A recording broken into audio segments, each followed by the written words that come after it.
Wow, a new JP Morgan report tells us when potentially the Federal Reserve could go back to 0% interest rates. We'll also talk about their expectations for inflation, and let me tell you, they are remarkable. This comes at the same time as Bloomberg suggesting, hey, look at the financial tightening that has already happened without an actual increase in the joblessness rate. You look at crypto down 2/3, housing market rotating down, buyers at a standstill, tech stocks down over 50%. The Federal Reserve has done a lot to tighten financial conditions without actually costing jobs. And in this particular report, we're going to talk mostly about inflation and what could end up happening with inflation. This report, the JP Morgan report on the 2023 U.S. economic outlook, Bad Moon Rising. This is what we're going to go through in this video, and the insights are incredible. By the way, in case you don't already know, I am Meet Kevin, and I'm reporting to you from Wall Street. I'm just outside the New York Stock Exchange because tomorrow we ring the bell at the New York Stock Exchange, and you are invited for a meetup at 5 p.m. outside the New York Stock Exchange. Excited to see you. And remember that tomorrow is also the expiration of the coupon code PP for the programs on building your wealth, with new lectures coming totally for free in December. All right, let's get into the report. Remember that the lowest entry price we have right now is $407 for one of the courses, and it gets you lifetime access to live streams and the programs and additional content that comes out to them. So pretty good deal in my opinion. All right, so what do we have here? First, the JP Morgan report starts with a few quotes. They suggest that no post-war expansion has died of old age.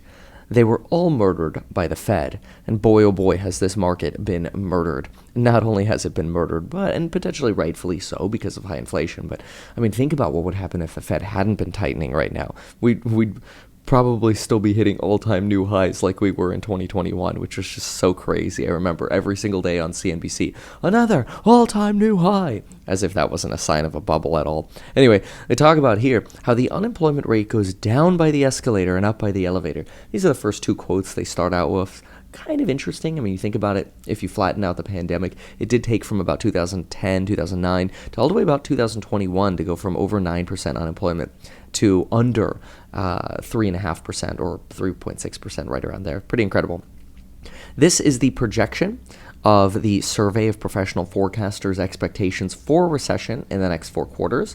Do keep in mind that every time I mention this, people say, wait, didn't we already have a recession? And yes, while technically we had 2 quarters of negative GDP, it's possible those could actually get revised up, those GDP numbers, and it's possible that the actual recession is still ahead of us and not behind us. There's also this talk about how difficult it is right now to see financial excess, and as a result of this and supply chain normalization, take a look at what JP Morgan is predicting.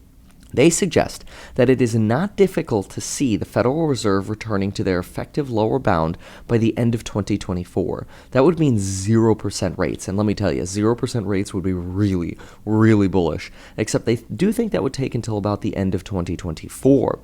They think the disinflation that we actually need, so that decline in inflation, could actually happen without a lot of pain to the labor market. Keep in mind, we've seen a lot of pain in valuations for assets. But when they talk pain, they're talking labor market pain here.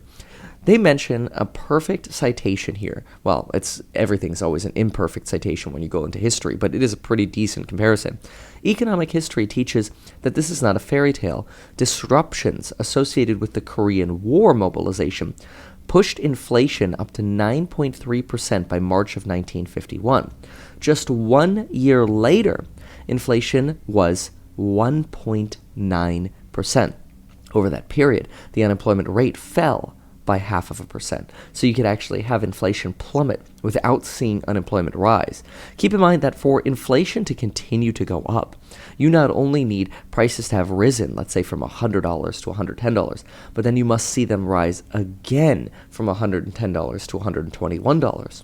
If inflation just moderates like this and prices just stay flat at $110, yes, the prices are elevated from what they previously were.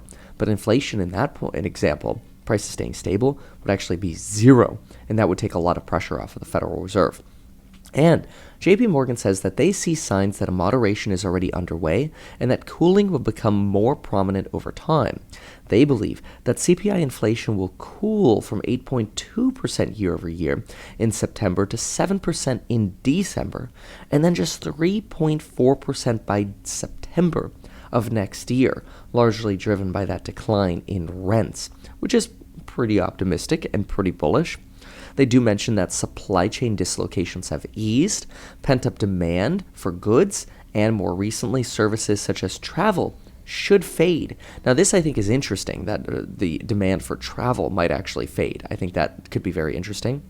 Tight labor market conditions may loosen as well. One of the things that could really loosen labor conditions right away, I believe, would be if we had better immigration policies. There are plenty of hardworking individuals that would love an opportunity to work in America, but it is so difficult to get somebody from out of the country to actually be able to work in America. Anybody who's gone through the immigration process knows it's hell. It's absolutely terrible. Cheers to coffee, by the way. All right. So what else do we have here? We have auto prices recently jumped over the last couple of years, but an improvement in the supply side may allow vehicle prices to decline over the coming years. Over the coming year, actually, here, with shelter inflation based on new rents starting to plummet. And an updated source data to the Bureau of Labor Statistics research on health insurance prices should lead to a drop in related CPI prices after they surged going into September. So some fancy calculus going on over here. On top of this, even though inflation expectations have been somewhat mixed, they believe that inflation expectations tend to follow reports. This is something I've talked about before, that it's awfully convenient that after we get a bad CPI report, all of a sudden inflation expectations go up. It seems like as long as inflation expectations are relatively stable, they just end up following what the reports actually do. That's why I wrote, the reports beget expectations. Now, inflation is a macro phenomenon, and the ultimate resolution will require macro rebalancing. And that's exactly what we're having right now with quantitative tightening, which JP Morgan will dive into, suggesting when QT might actually end, even though it's just now beginning, which is remarkable. They touch a little bit here on we're just getting back to normal levels of the foreign-born labor force coming back after the pandemic. That's because we had a lot of foreign-born workers who were not here during the pandemic, who are coming back to typical trend lines. And since the dollar is so strong, it attracts more people working in America. They also suggest that the population is growing older, and that could explain why we're seeing a decline in the labor force participation, somewhat along this orange trend line here, where when the population gets older, you get less participation. And this isn't necessarily a bad thing, the way the Fed has been seeing it. The Fed has frequently been frustrated that the labor force participation rate is falling, the number of people eligible or capable of working who are actually working, and they're frustrated by that, though there could be a natural reason for that, as they show here in the trend chart from JP Morgan. Now, given the massive churn in the labor market, even a modest slowdown in the pace of hiring can lead to a decline in employment. In most business cycles, more job loss can be accounted for by lower hiring than by higher layoffs. Now, this I thought was really interesting. They're basically saying, because people are so used to changing their jobs all the time, quits basically, right? Voluntary turnover. You don't actually really have to have a ton of layoffs to see the unemployment rate go up. What you really just need is people to continue leaving their jobs at a normal pace. And as long as you're not hiring as much, the unemployment rate will go up. And that'll show the Fed that their policies are really starting to work. They indicate here that hiring reached a peak in February, is now 11% off of peak. And there's been some degree of moderation for wage inflation, which is good because we don't want to see wage inflation take off. This right here is a forecast for wage inflation. Yellow is approximately where we sit now, and we somewhat expect that to trend down on average here off of peak. Now, they also suggest here that short-term interest rates are expected to increase or have increased almost 500 basis points, that's 5%, between March 2022 and March 2023. And this adds substantial costs for corporations, which is a red flag for companies with a lot of debt. Keep in mind, there's a reason that Elon Musk is potentially looking to refinance Twitter debt, which is around 11%, with a margin loan against Tesla debt, because that debt would probably be a lot less expensive. And it would help the cash flow of Twitter, which actually cash flow at Twitter would potentially help the stability of Tesla's stock price. But one thing that is beautiful about Tesla is they really don't have any debt. You have to be careful of highly indebted companies like movie theaters, cruise lines, and airlines right now because of that interest expense really weighing on earnings per share. Also, what do we see here? We think that consumer spending declines about 2 to 3 cents for every dollar lost in household wealth. So, the more we continue to see housing prices fall as well as potentially stock prices fall, although more likely a heavier impact on home prices fall, consumer spending should continue to fall, which would lead to, hopefully, declines in inflation. All right, continuing on with the report here, disposable income was down 2.9% year over year after adjusting for inflation. And some estimates are suggesting that by the middle of next year, households could be completely out of the excess savings that they've earned. Right now, as Jamie Dimon has said, we expect excess savings to be around $1.5 trillion. And we expect them to be completely out of excess savings by the middle of next year, which could also lead to more disinflation. The effects of Fed rate hikes are also generally clearest on the housing market relative to other parts of the economy. And this hiking cycle looks no different.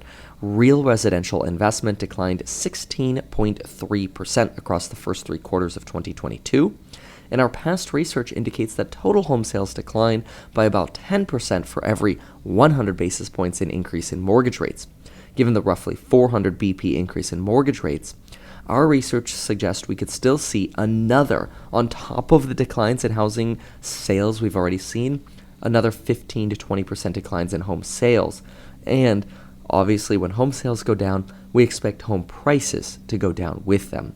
Although, home prices did keep climbing in early 2022, and we'll see what ends up happening, because right now we expect that home prices likely peaked around Q2 of 2022, and there could be, according to JP Morgan, a complete 10% peak to trough decline in home prices, obviously still much higher than where we were in the pandemic. But this is one of the lower estimates. JP Morgan and Redfin closer to 5 to 10% declines. Many Wall Street analysts are expecting 15 to 25% declines, though we shall see. Capital spending decisions should be determined by the cost of capital, and therefore they expect that higher rates are going to lead business investment to plummet. They actually mentioned that 40% of businesses either export or come from outside of the United States. And therefore, with higher interest rates and a stronger dollar, we should see a substantial decline in business investment, which should help lead to more disinflation. Notice how so far everything is pointing to disinflation, right? Now, on top of this, the JP Morgan report suggests that a mild recession may actually be met with a modest degree of fiscal stimulus. Could you actually imagine us going into a recession, the Fed turning the money printer back on again, which Jerome Powell has alluded to, and Congress potentially sending stimmy checks? Or is that just going to put us right back into an inflationary environment? Both possible. Kind of scary. It's just maybe the Fed and Congress need to just stop doing stuff. I don't know. Maybe that could really extend pain during the bottoms. But anyway, now that rates are more convincingly in restrictive territory, this period of policy making, this difficult period of policy making, appears to be behind us. That's actually quite bullish potentially. Now, they suggest that the Federal Reserve is going to be outcome-oriented, and after this 50 basis point hike in December, could end up moving down to 25 basis point hikes for the February meeting. It's right around February 2nd, and could continue delivering 25 BP hikes until they're convinced that inflation is trending down, and potentially even pause in May. Boy, would a pause in May be quite bullish, thereby avoiding the mistake of the stop-and-go policies of the 70s, where they would raise rates, pause, lower rates, then raise rates again. Big mess. We don't want that to happen because that could potentially allow inflation to fester. But If, and in fact, we might be much more like a 2006, where we raised rates to about 5.25%, which is actually what the Federal Reserve's terminal rate expectations are now. And then the Fed maintained those rates there for about a year. However, if inflation plummets, we could see a much speedier unwind of this restrictive policy. And a lot of folks are actually calling for a substantial, massive rate cut once inflation starts proving that it's going to plummet. And this JP Morgan report is really telling us that plummet is coming. Now, a lot of people are worried about quantitative tightening. However, they suggest that the Federal Reserve's balance sheet should decline a little over $1 trillion next year. Banks hold about $3 trillion in reserves, and they suggest there could be an end to quantitative tightening by as late or as soon as late 2023. That's because they believe that banks usually like to sit around $2 trillion in reserves. However, the reverse repo facility with another $2 trillion in reserves could keep tightening going for a little bit longer, potentially up to 2 years longer at this rate. So while there is some hopium that quantitative tightening could stop at the end of next year, it's probably going to continue through 2023 and 2024. But again, a flip down in inflation and a rotation down in rates could mean we're quantitatively tightening while still inducing the economy for more spend with lower interest rates. And so, in my opinion, this entire report is actually quite bullish. Think about what they're telling us. JP Morgan is looking at all indicators of inflation, suggesting that we should see inflation come down easily to 3% by September of next year. And if it comes down faster like it did after the Korean War, we could actually see larger and faster rate cuts. Now, obviously, it's probably too soon to actually get bullish on this sort of news, since we've got to actually see those reports and data come in. But I have to say, I read reports every single day, and usually they're really bearish. This report from JP Morgan, almost across the entire board, reads very, very bullish. And I'm very excited, knock on wood, that maybe, just maybe, this December's CPI coming out next Tuesday could finally mark the bottom of the market. And I'll tell you, if I could choose when to ring the bell at the stock exchange, it would be to mark the bottom of the market. So, fingers crossed. Let's hope. But remember, hope is not an investing strategy, and even though I'm a licensed financial advisor and I run an ETF, this video is non-personalized advice. This is not personal advice for you, so always consult a professional if you need personal advice. Thank you so much for watching. Check out the programs on Building Your Wealth, and we'll see you in the next one. Goodbye.